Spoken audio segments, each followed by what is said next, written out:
Nah, kita juga bisa menggunakan smartphone kita untuk membuat film atau karya video dengan tentu menguasai beberapa pengetahuan atau beberapa teknik tentang bagaimana membuat film menggunakan smartphone.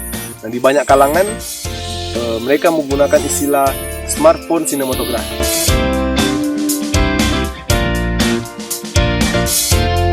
Nah, bagaimana smartphone sinematografi itu? Jadi, smartphone sinematografi adalah teknik membuat film dengan menggunakan smartphone. Nah, beruntungnya hari ini, sekarang ini juga banyak smartphone yang sudah cukup menunjang untuk kita pakai membuat film. Nah, kali ini saya akan membagikan beberapa cara terkait bagaimana menggunakan smartphone untuk membuat film. Hal-hal yang perlu kita ketahui untuk membuat sebuah karya film atau video, tentu dia juga punya dasar dan kaitannya dengan fotografi tadi. Nah, saya akan melanjutkan materi yang tentu ini juga berkaitan dengan sinematografi. Dalam fotografi saya sudah jelaskan soal komposisi, struktur gambar. Nah, sekarang mungkin saya akan menjelaskan tentang teknik-teknik lain atau hal lain yang penting. Hal penting yang harus diperhatikan dalam kita mengambil gambar yaitu shoot, angle, dan pergerakan kamera.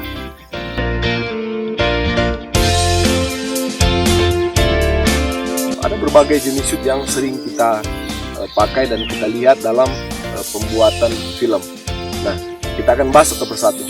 Pertama, extreme long shoot. Extreme long shoot digunakan untuk menunjukkan lokasi kejadian tanpa harus memperlihatkan subjek dengan jelas. Shoot berikut yaitu long shoot. Long shoot digunakan untuk menunjukkan hubungan antara subjek dengan lingkungannya. Shoot berikut yaitu full shoot. Full shoot digunakan untuk lebih memperkenalkan subjek dan apa yang sedang dilakukan. Shoot berikut yaitu medium shoot. Medium shoot digunakan untuk memperlihatkan aktivitas subjek dari pinggang ke atas dan ekspresinya. Shoot selanjutnya yaitu medium close up. Medium close up digunakan untuk menunjukkan aktivitas subjek dari dada ke atas agar lebih terlihat emosinya.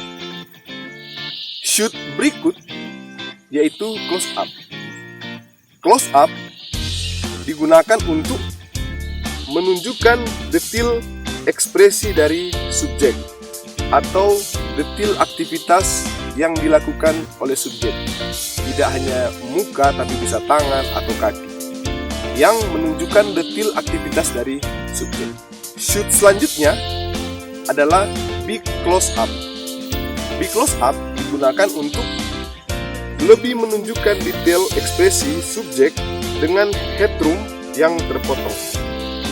Shoot selanjutnya yaitu extreme close up. Extreme close up digunakan untuk menunjukkan detail ekspresi spesifik dari subjek pada bagian tertentu, misalnya mata, hanya yang lebih spesifik. Selanjutnya ada shoot yang disebut dengan nama cut-in. Nah, cut-in ini adalah shoot yang digunakan untuk menunjukkan detail-detail gerak dari subjek. Jenis shoot selanjutnya adalah cutaway. Cutaway adalah jenis shoot tambahan yang digunakan untuk menghubungkan atau jembatan untuk menghubungkan shoot-shoot yang tidak ada hubungannya atau mengisi shoot-shoot cerita yang kosong atau terhilang. Jenis shoot selanjutnya yaitu over the shoulder. Jenis shoot ini digunakan untuk menampilkan dua orang yang sedang bercakap sementara bahu dari subjek menjadi foreground-nya.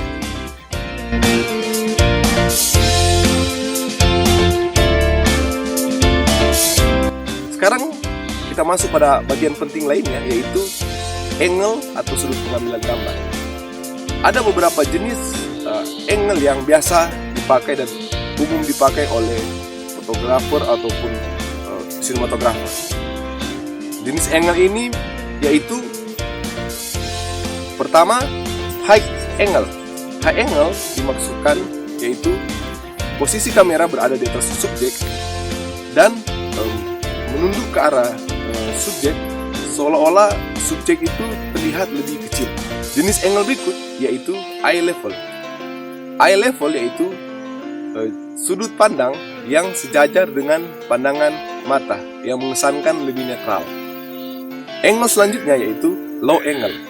Low angle berarti posisi kamera berada di bawah sementara subjek berada di atas, mengesankan bahwa subjek itu memiliki sesuatu yang powerful dan seolah-olah mengintimidasi. Jenis shoot ini biasanya kita gunakan untuk mengambil orang yang bisa menggambarkan juga otoritas jabatannya yang lebih tinggi.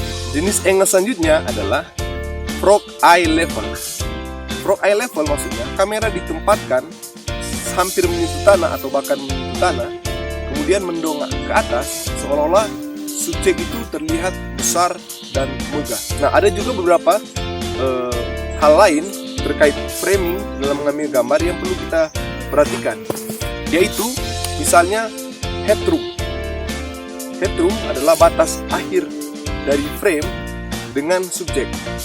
Diusahakan agar supaya headroom itu atau jarak antara batas kepala dengan bingkai frame itu ada jaraknya, tidak juga terlalu dekat ataupun terlalu jauh. Kemudian ada namanya lit room. Lit room maksudnya ruang kosong di mana subjek beraktivitas lebih. Biasanya diisi atau bisa juga dihentikan dengan nantinya subjek akan menggunakan ruang itu sebagai ruang gerak. Dan ada yang lain namanya nose room. Nose room adalah ruang di depan subjek.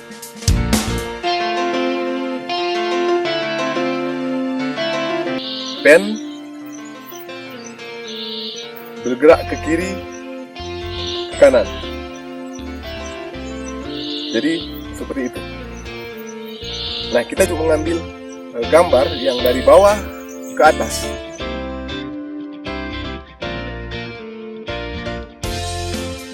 Oke, itulah beberapa tips, cara ataupun pengetahuan tentang bagaimana kita mengambil gambar menggunakan smartphone.